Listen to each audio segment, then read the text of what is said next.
yan. Pinakita kong ano. Kasi sabi ko, hindi na sa akin yung mukha na ginagamit ko, hindi na ako may-ari.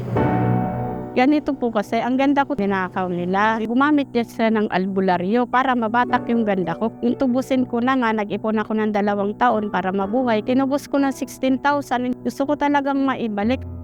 Parang gusto ko na magpahinga sa pagod ng buhay ko. Kasi durong na durong sir talaga ang buhay ko sa kanilang pang-aabuso. Parang gusto ko na magpahinga.